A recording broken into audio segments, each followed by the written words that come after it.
What if I told you that most successful career path is in a straight line? Today, we are breaking down why non-linear careers might actually be your secret weapon. And to help me talk about the squiggly or zigzag career path, Rachel is an executive coach of giving women practical strategies to thrive at home, at work, in their profession, and in their business.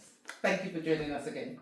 Thank you for having us. Yeah, we're going to be talking about us. We both had squiggly careers, so we're going to share some of our own stories. That's right. But squiggly also means zigzag or non-linear. So it's just that career that doesn't go promotion in the same discipline or the same organisation or the same sector. It kind of looks a bit like that.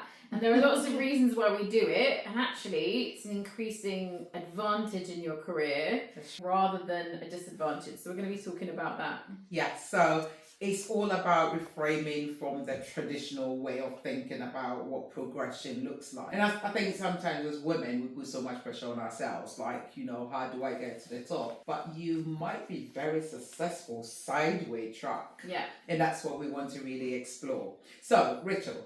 Yes. Let's start with the basics. Okay. What exactly is squiggly career? Okay. I mean, it's kind of what it sounds like at a really basic level. So what we're used to in the workplace is we're used to careers that just do a straight line. So the linear career is the traditional career path. Okay. The teacher in me wants to almost like draw a ladder, and it feels like you climbing up that ladder. Yeah.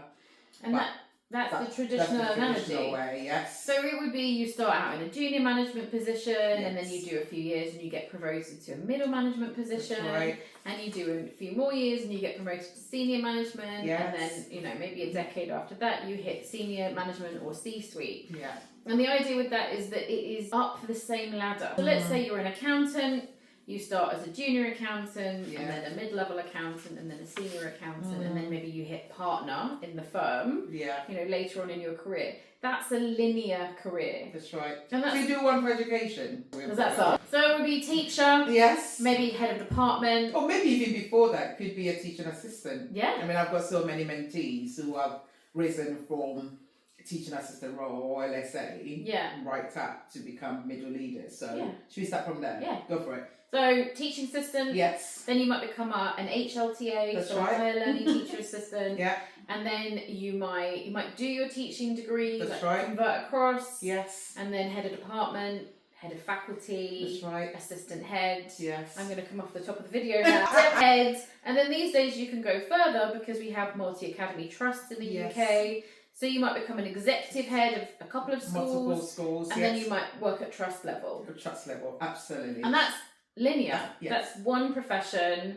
It might even be one organisation that you go all the way through. Yes. But that's what careers traditionally look like, but increasingly they don't look like that. They look like you do a bit in this organisation and then you might move up there. Then you might do a sideways move into a slightly different job role. Yeah. And then you might come back to your original. It looks like that. Not straight. Yeah. Great. So it sounds like, Rachel, that explanation of what squiggly or zigzag career looks more like having a toolkit rather than climbing up a hierarchy. Yeah. So I think the advantage of the squiggly career is that you are gaining experiences in different teams, different organisations, different job roles. That's right. Possibly different sectors. And when you make those changes, you are enhancing a whole range of skills that make you a better leader and manager. So for your flexibility, that's right. Your adaptability, yes, your contextual understanding, how to operate in a team, how to lead a different team in an increasingly volatile, uncertain world. Being adaptable, being flexible is an asset. It is a real asset. So as you make those career changes or job changes, you are building a toolkit for future success, and actually it's an advantage rather than a disadvantage. Is that transferable skills that could be applied in different settings, compared to someone who's just had that linear kind of progression? I mean, it sounds more like this would be fantastic for women, as we're talking about, who are managing household responsibility because of course you can be adaptable in those situations. Yeah, and I think it's really important to think about the fact that the workplace is still very much set up and expects a traditional career trajectory, that linear career. Yeah. So in the world of work, the ideal worker is conceived of as somebody who, starts on the junior ladder, gets promoted again, and that their main focus is the workplace. And that's kind of very much set up for kind of the male breadwinner role from like the 1950s, kind of 1960s within the family unit.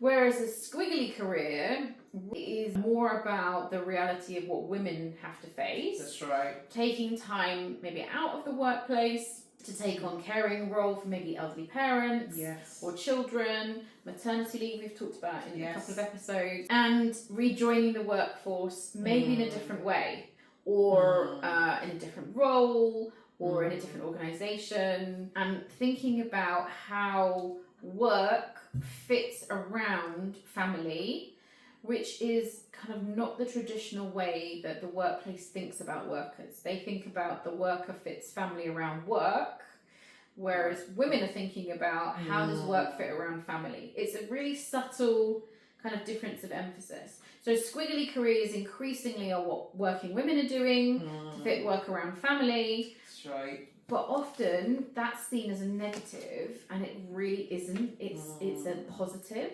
It's just a positive. Because you're acquiring that range of experience and skills that somebody with a non-linear career isn't getting. So it makes you more deft of foot in the job market and in the workplace. Yeah, more adaptable and more. I think it creates more opportunities for you. Yeah. Especially in a world of digital revolution, you could apply those skills in different contexts, and that, as you said, makes it a real asset. Yeah, and definitely when you're having, as a woman, periods out of the workplace to focus on relational stuff, like family stuff, you are enhancing a range of skills that you can take back into the workplace.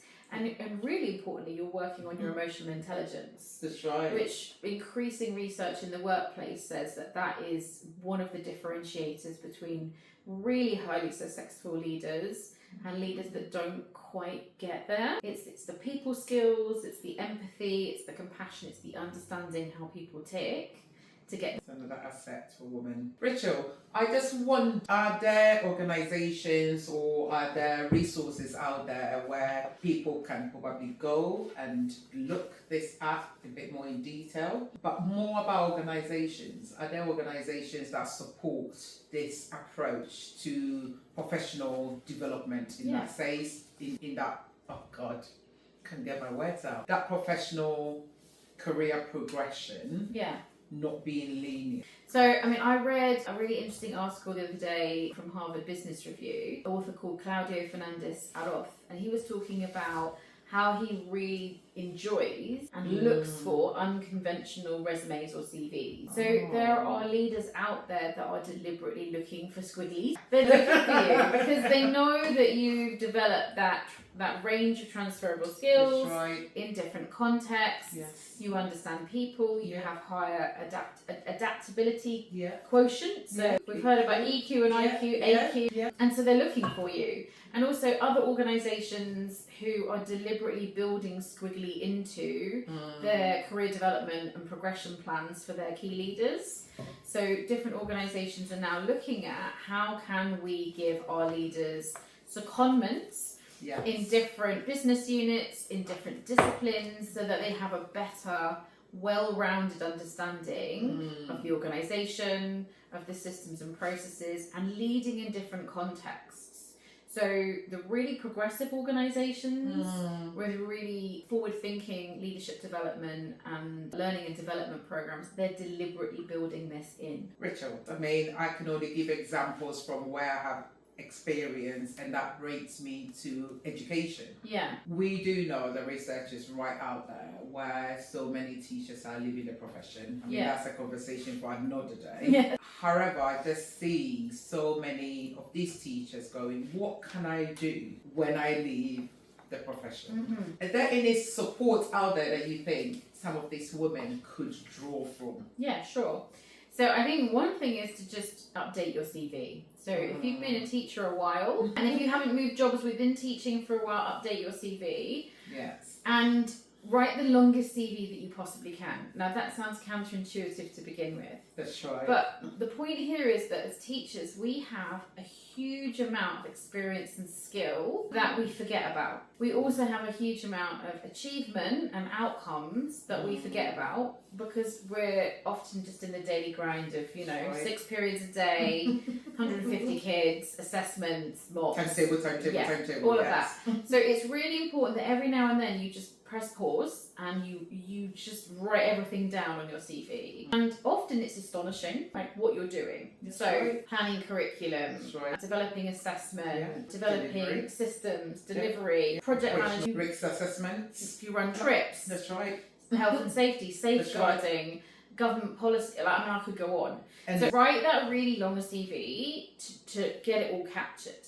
And then think, what of this is transferable? And I would say for teachers, like 85% of it is transferable into other jobs. Like if you're organising resources and people, all of that is transferable. Yeah. If you're managing projects and hitting deadlines and you're in a customer facing, I know they're students, but they're customers. You look at stakeholders. Yeah, And you are stakeholders. say parent in that front would be your Community community leaders. Yes. So we do as in the education sector, as an example, teachers, we have a huge amount of transferable skills, but we forget about that because we're in the bubble. That's we're in right. the context of teaching and we can't see how it relates to things outside of the sector. There is one organisation that I'd just like to give a shout out to. Please do. So it's called Adventures After Teaching, run by an ex-teacher, and Joe, who runs it, provides fantastic support Amazing. to help teachers to think about what do I have that's transferable, how might it transfer out of teaching into another sector. So yeah, I give Joe a shout out at this point. Oh, thank you for that. And for our listeners, I just want to also add that it might not be education, it might be nursing, it might be social work, whichever career you are. If maybe you are thinking of that adaptive and flexibility around your family because you are trying to reduce that mental load and the task that you have to manage, and it means that you've got to look not linear but look at maybe the sideways squiggly progression, then of course read some of this research. There's always an option. Okay, so Rachel, thank you for giving that practical tips that people can do. That's building your CV and making those skills and experience more visible and explicit. I just wonder, let's talk about practical aspects to building Squiggly career. What makes skills and relationship truly portable across different roles in different sectors? So I think what you have to do is you have to think about what is it that I'm doing now as a nurse or a social worker or a teacher or a businesswoman, as a whatever, and think about the language of that sector and that role, and then defy it. So focusing on like the kind of the meta skills. So for example, if you are in a nursing setting or a healthcare setting and you're talking about managing a clinic, managing appointments and that kind of thing, well, what you're talking about people and time and deadlines and resources. That's right. So rather than talking about managing a clinic's appointment system, you can talk about managing a team's workload to enable the team members to meet tight deadlines and high quality results. So you're taking the skill that you've got, but you're making it into the language of a different sector or a different job discipline, so that the person reading your CV or reading your application can imagine you with your experience and skills in this new context. So it's often just a trick of language that we have the skills already, we just need to reframe how we describe them. The other thing I would talk about is that when you're doing your career, think about not just the technical skills that you're developing in the role now, but think about those kind of meta skills, those transferable skills that will serve you in whatever discipline or job sector that you're in, possibly in the future. So things like leadership skills, management skills, teamwork skills, project management skills, written communication skills. So those skills and the training that you do on those skills, just make sure that you've got an equal focus on those through your career development, as well as the really technical stuff. Yes. Wow. Okay. So it is a matter of, let's think about them right as a consultant. What would be the language that would be needed in that different role? Yeah. Would you recommend that maybe looking at those other sector and those other areas, looking at the job spec for those, and then using your transferable skills to support you in writing it? Yeah. To meet the specification. Definitely. I mean, things that I've done in my career is when I've been thinking about applying for a new job, perhaps in a different sector, and I'm old school, so I'm not on a screen. So I've literally print it out and then with a highlighter pen, 3 colours. Green, got it already. Yellow, got something similar that I can explain how it's transferable, and then pink is like, I just don't got it. Whatever that thing is on that job description, I don't got it. But what is my plan to get it? Right. So if you can talk when you are applying and an interview about got, transferable, don't got, but have a plan, yes, that makes you a highly interesting candidate for any recruiting line manager. I think looking at what you've just said about the pink and highlighting, that's almost like self-reflection. So if I'm thinking as a leader, thinking having this candidate in front of me, what picture you create is that this is somebody who can identify that here are the gaps, and actually this is what I can do to fill those gaps. I already have a plan. Yeah, it's really powerful. Amazing. Rachel, so what about if there are CV gaps or gaps? I'm just thinking someone who's probably taken a year or 2 years out because of family needs and wants to return back into employment. How would this work for a non-linear progression? Okay. I think the first thing to say is don't be ashamed of it, don't hide it, and be proud of it. You weren't sat on a sun lounger for 2 years. No. Right? I mean, I wish. We wish 2 years off we're going to sit on a sun lounger and read books and chill. And if you have, lucky you, tell us how you did it. We want to know your story. While you were out of the workplace, you were doing other things. That's right. What were you doing? What skills did it build? You will have learnt so many skills. You will have been organising people and resources and project management. Maybe you were doing some volunteering in your community and leading a community project alongside juggling elder care, childcare. You might have been doing a part-time master's. Like, all of that stuff is developing you as a person, which makes you a better worker and a better leader. And I think the thing that we have to get better at, and it's something that we all need to practice, is the storytelling. So how do you tell the story of that 2 years? What is your narrative? Like, why was there a break? What did you do during the break? How does that experience and those skills make you a better, and then fill in the blank for whatever job it is that you're going back into, or the promotion that you're going for afterwards. And as long as you can articulate that story to the line manager, to the recruiter, to whoever it is that you're talking to, then it will click in their head about how you fit. So really, I think, as well as kind of writing the list of all the things that I've done, it's the practicing telling the story so that people can understand what you've been up to and the value that that brings. I think most of the time, being women, we play down some of these skills and think, oh, that's not relevant. Truly, from interviews, I've had people most like saying, oh, I took time out for my children, and it ends there. But during that time, I agree with you.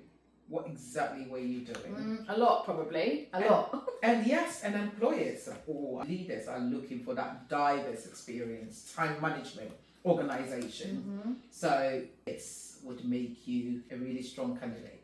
Yeah, I mean, I think the difference between two, I took a year off because I was negotiating 26 different consultants at the NHS for my mother's multiple and complicated healthcare needs, while at the same time searching for a suitable care provision when she left hospital, which meant visiting 6 different care homes and negotiating with 3 different branches of the local council to get a care plan in place. And then once you'd been transferred from hospital to the care home, like, I mean, I could continue that story. Look at that. To me, that is a whole work. I'm thinking, wow, it sounds even more busier than the 9 to 5 of you sitting behind a computer. So there's a lot of planning, a lot of order management. Yes. Like deadlines. That's right.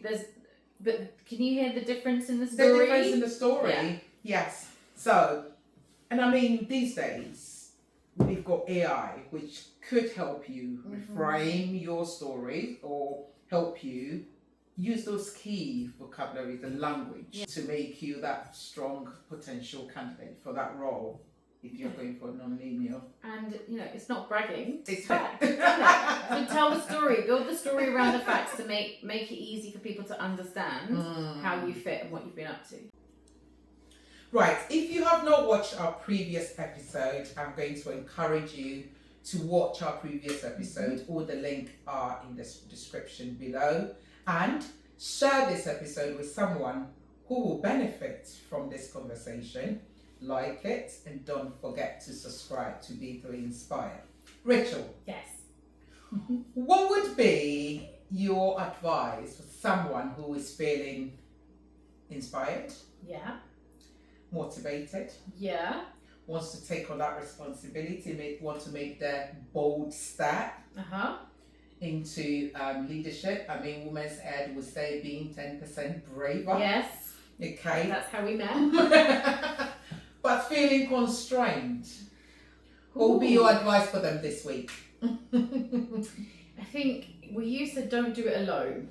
That's right. I think that's the really big one. So the more that we work together, the more that we achieve alone, but also collectively. That's right. So seek out not just a mentor, but a sponsor. And find groups of women that you can ally with and organise with and provide mutual encouragement as much as mutual support. So we found each other through Women Ed, which is a grassroots women's organisation, women in the education sector. And it's a fantastic organisation, but in your sector, in your discipline, like where are the women? Join them and then work together. We are stronger together. We are stronger together. Fantastic. Thank you so much. Yeah, my pleasure. I'm looking forward to exploring the next episode, and I can't wait to hear what is about to be unfolded. But thank you, Rachel, for joining us. My pleasure. Thank you.